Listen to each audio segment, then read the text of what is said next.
आज हम बात करने वाले हैं सेक्शन 5 की, है ना। सेक्शन 5 कहता है धारा 3 और धारा 4 का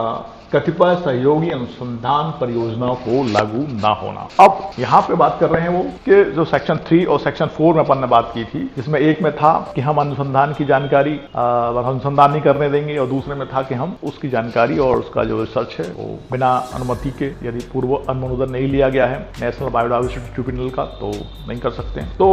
यहाँ पे सेक्शन 5 में कह रहे हैं धारा 3 और धारा 4 का कतिपय सहयोगी अनुसंधान परियोजनाओं को लागू ना होना। कुछ ऐसी परियोजनाएं पे ये सेक्शन 3 और 4 लागू नहीं होंगी। 5 का क्लॉज 1, धारा 3 और धारा 4 के उपबंध ऐसी सहयोगी परियोजनाओं को लागू नहीं होंगे जो जैव संसाधनों या उससे संबंधित सूचना के संस्थाओं के बीच, जिसके अंतर्गत सरकार द्वारा प्रायोजित भारतीय संस्थाएं भी हैं और अन्य देशों में ऐसी संस्थाओं के बीच अंतरण या विनिमय में लगी हुई हैं। यदि ऐसी सहयोगी अनुसंधान परियोजनाएं उपधारा 3 में विशिष्ट शर्तों को पूरा करती, क्या कह रहे हैं वो कह रहे हैं कि धारा 3 और धारा 4 के उपबंध ऐसी सहयोगी परियोजनाओं को लागू नहीं होंगे। कौन सी सहयोगी परियोजनाएं? जो जैव संसाधनों, जो हमारा जैव है, संसाधन है जो बिखरा पड़ा है हमारा भारत के जैव संसाधन की बात करेंगे, या उससे संबंधित सूचना, जो सूचनाएं हैं, डिटेल है उनके बारे में, संस्थाओं के बीच जिसके अंतर्गत सरकार द्वारा प्रायोजित भारतीय संस्थाएं भी हैं, और इसके अंतर्गत वे संस्थाएं भी हैं जो गवर्नमेंट ने चला रखी हैं, गवर्नमेंट के द्वारा संचालित है, और अन्य देशों में ऐसी संस्थाओं के बीच, अन्य देशों की ऐसी संस्थाएं जिनके अंतर्गत अंतरण और विनिमय में लगी हुई है, मतलब उससे संबंधित हमारे गवर्नमेंट के द्वारा चलाई गई संस्थाएं और अन्य देशों में उससे संबंधित संस्थाएं जो हैं आपस में उनमें ट्रांसफर चलता रहता है,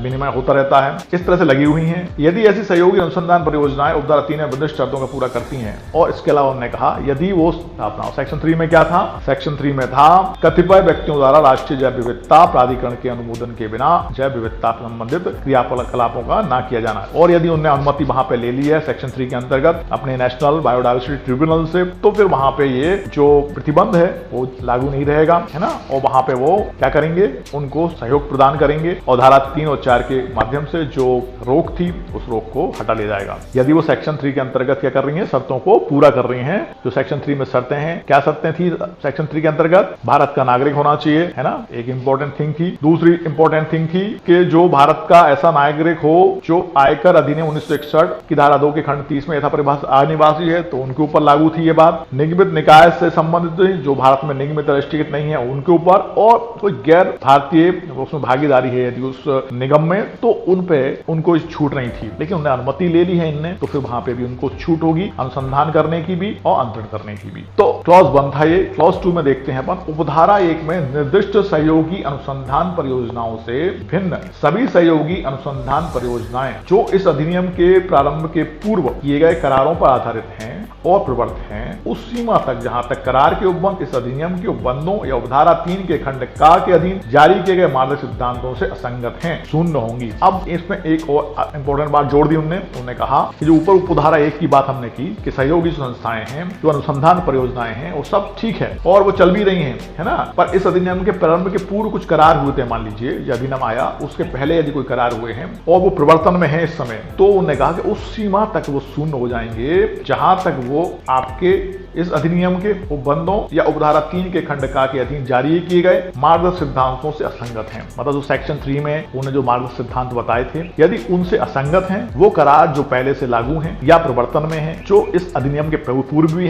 हैं, तो भी वो उस सीमा तक शून्य हो जाएंगे जहां तक कि वो सेक्शन 3 इस अधिनियम के सेक्शन 3 के खंड का में दिए गए जो निर्देश हैं उनसे असंगत है। तो क्लॉज 3, उपधारा 1 के प्रयोजनों के लिए सहयोगी अनुसंधान परियोजनाएं वो कौन सी हो सकती हैं, वो अपन देख लेते हैं। वो कहते हैं उपधारा 1 के प्रयोजन के लिए जो सहयोगी अनुसंधान परियोजनाएं हैं वो क्या हैं? का केंद्रीय सरकार द्वारा इस निमित्त जारी किए गए नीति संबंधी मार्गदर्शक सिद्धांतों के अनुरूप होंगी। कैसी होंगी वो? जो सेंट्रल गवर्नमेंट है और उसने जो सिद्धांत बनाए हैं, इससे संबंधित नीति संबंधी जो मार्गदर्शक सिद्धांत दिए हैं, यदि उसके अनुरूप हैं तो उनको हम कहेंगे कि वो सहयोगी अनुसंधान परियोजनाएं हैं। यदि वो उसके अनुकूल नहीं है या उसकी नीति और निर्देशक जो केंद्र सरकार ने बनाए उनके अनुकूल नहीं है, उन सिद्धांतों के मार्गदर्शक सिद्धांतों के अनुकूल नहीं है, तो बिल्कुल नहीं कहा जाएगा कि वो सहयोगी अनुसंधान परियोजनाएं हैं। खा है केंद्र सरकार द्वारा अनुमोदित की गई हैं, जाएंगी, या तो केंद्र सरकार ने उनको अनुमोदन दे दिया हो, या केंद्र सरकार की अनुमोदित जो कि अनुमोदित मार्गदर्शक सिद्धांत है, उस संबंधी मार्गदर्शक सिद्धांत है उनके अनुकूल हैं, या केंद्र सरकार ने उनको अनुमति दे दी है, अनुमोदन कर दिया है, तो वो संस्थाएं हैं या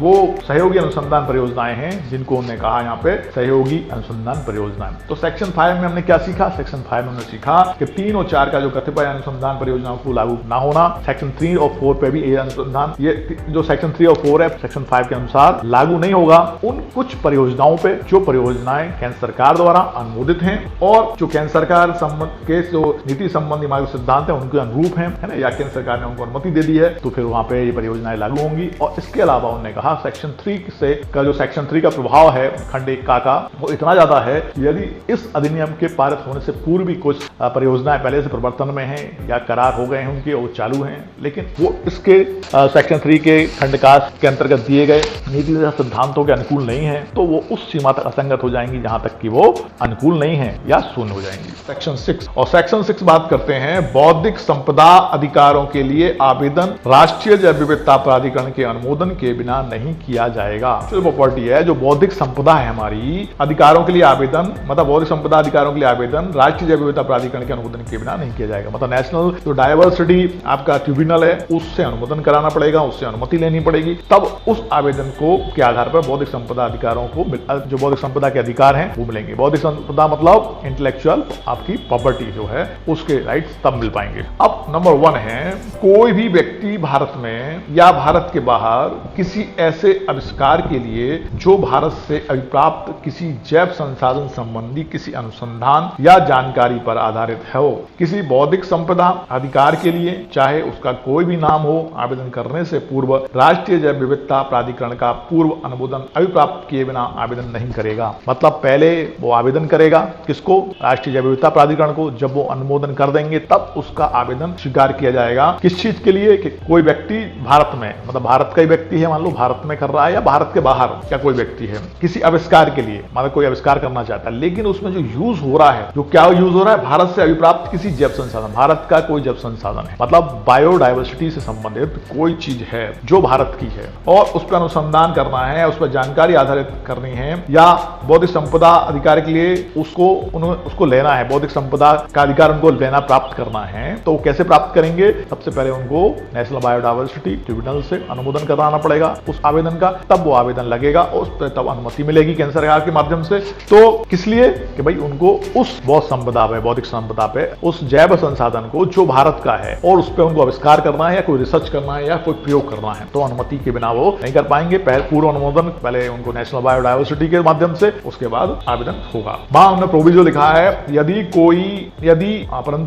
और कोई व्यक्ति पेटेंट के लिए आवेदन करता है तो राष्ट्रीय जैव विविधता प्राधिकरण की अनुज्ञा पेटेंट के स्वीकार कर लिए जाने के पश्चात किंतु संबद्ध पेटेंट प्राधिकरण द्वारा पेटेंट पर मुद्रा लगाने से पूर्व अभिप्राप्त की जा सकेगी। अब वो क्या कह रहे हैं, देखो ध्यान से, बहुत ध्यान से सुनना। परंतु यदि कोई व्यक्ति, मान लो कोई व्यक्ति है, उसने क्या किसी चीज पर पेटेंट करा लिया। पेटेंट क्या होता है? यह अधिकार कि वो उसके द्वारा निर्मित है, उसने उसको पहली बार बनाया है, उससे पहले नहीं बनाया गया। कोई व्यक्ति पेटेंट के लिए आवेदन करता है तो राष्ट्रीय जैव विविधता प्राधिकरण की अनुज्ञा पेटेंट के स्वीकार कर लिए जाने के पश्चात, मान लो पेटेंट का जो आवेदन है वो स्वीकार कर लिया गया है, उसकी पेटेंट स्वीकार कर लिया गया है, उसके बाद भी पश्चात किंतु संबद्ध पेटेंट प्राधिकरण द्वारा, जो संबद्ध पेटेंट प्राधिकरण होगा, मतलब जो पेटेंट दे रहा है वो संस्था जो पेटेंट देगी। पेटेंट देने का मतलब क्या है? जैसे अपन कहें कोई दवाई बनाई किसी ने, किसी कंपनी ने या किसी व्यक्ति ने, या कोई नई चीज बनाई है, तो उस पर अपना पेटेंट बनवा लेता है, पेटेंट अधिकार ले लेता है कि ये मैंने बनाई है और उसको बनाने का राइट मेरा है। उसको उसकी अनुमति के बिना कोई उस पर उस चीज को बना नहीं सकता, क्योंकि उसमें जो कंटेंट्स बनाए हैं, जो फार्मूला है वो उसका है। तो यहाँ पे वो क्या कह रहे हैं कि वो पेटेंट स्वीकार कर लिए जाने के पश्चात किंतु संबद्ध पेटेंट प्राधिकरण द्वारा पेटेंट पर मुद्दा लगाने से पूर्व, मतलब भले ही उन्होंने वो स्वीकार कर लिया, वहां पे पेटेंट करने के लिए वो स्वीकार कर लिया गया है, लेकिन उसको स्वीकार कर लेने के पश्चात किंतु जो आपकी पेटेंट प्राधिकरण संस्था है वो क्या करेगी? अपनी मुद्रा लगाए कि भाई ये पेटेंट हो गया इनके नाम से, उससे पूर्व उनको अनुमति लेनी पड़ेगी। किससे? नेशनल बायोडायवर्सिटी ट्रिब्यूनल पर मुद्रा लगाने से पूर्व प्राप्त की जा सकेगी। मतलब वो मुद्रा लगाए उससे पहले उनको अनुमति प्राप्त करनी पड़ेगी। भले ही उन्हें पेटेंट के लिए उसको आवेदन को स्वीकार कर लिया है, पेटेंट करने के लिए वो तैयार भी हैं, लेकिन जो संबद्ध पेटेंट ट्रिब्यूनल है उसको क्या करना पड़ेगा, मुद्दा लगाने से पूर्व वो जो अनुमति है नेशनल बायोडायवर्सिटी प्राधिकरण की वो प्राप्त करनी पड़ेगी। को परंतु दे रखा है हमने, परंतु यह और की राष्ट्रीय जैव विविधता प्राधिकरण उसका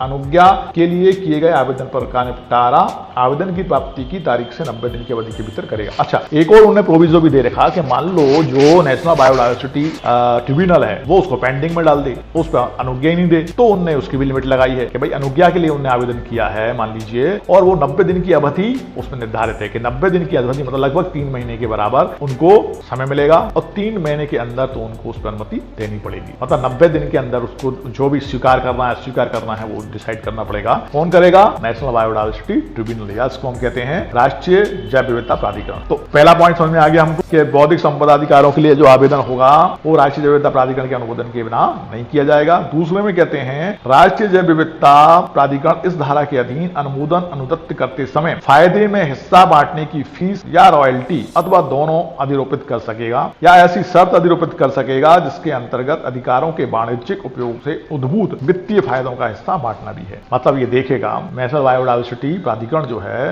राष्ट्रीय जैव विविधता प्राधिकरण है, अनुमोदन अनुदत्त करते समय माने वो अनुमोदन दे उससे पहले वो ये देखेगा कि जो फायदे में हिस्सा बांटने वाली बात है, जो फीस या रॉयल्टी है, अथवा दोनों अधिरोपित कर सकता है। हिस्सा बांटना मतलब जो फायदा होगा उसका बांटना, फीस मतलब जो फीस हो सकती है, रॉयल्टी माने रॉयल्टी क्या होती है, कोई चीज किसी का है, कोई प्रोडक्ट किसी का है और वो चल रहा है, जैसे मान लीजिए मेरी बुक है या मेरी कोई मूवी बनी हुई है और वो चल रही है, जितनी बार भी चलेगी जहां भी चलेगी उससे जो इनकम जनरेट होगी उसको रॉयल्टी कहते हैं, और रॉयल्टी उस व्यक्ति को तब तक प्राप्त होती रहेगी जब तक कि उसकी वो चीज चलती रहती है। जैसे स्पोर्ट्समैन हैं, है ना, और लेखक हैं, आपके राइटर्स, मूवी बनाने वाले कैरेक्टर हैं जिनको मूवी चल रही है, बन गई है, तो वो सब उन्होंने अभिनय कर दिया, लेकिन उनका जो प्रोडक्ट है जब तक जहां तक चलेगा वो तब तक जो इनकम जनरेट होगी उसमें से उनका हिस्सा रॉयल्टी के रूप में उनको मिलता रहेगा। तो वो रॉयल्टी के ऊपर भी अपनी निर्धारित कर सकते हैं कि उनको रॉयल्टी में से कुछ मिलता रहे, अथवा दोनों अधिरोपित कर सकते हैं, फीस हिस्सा बांटने वाली बात भी रॉयल्टी में भी, तो दोनों अधिरोपित कर सकते हैं, या ऐसी शर्त अधिरोपित कर सकेंगे जिसके अंतर्गत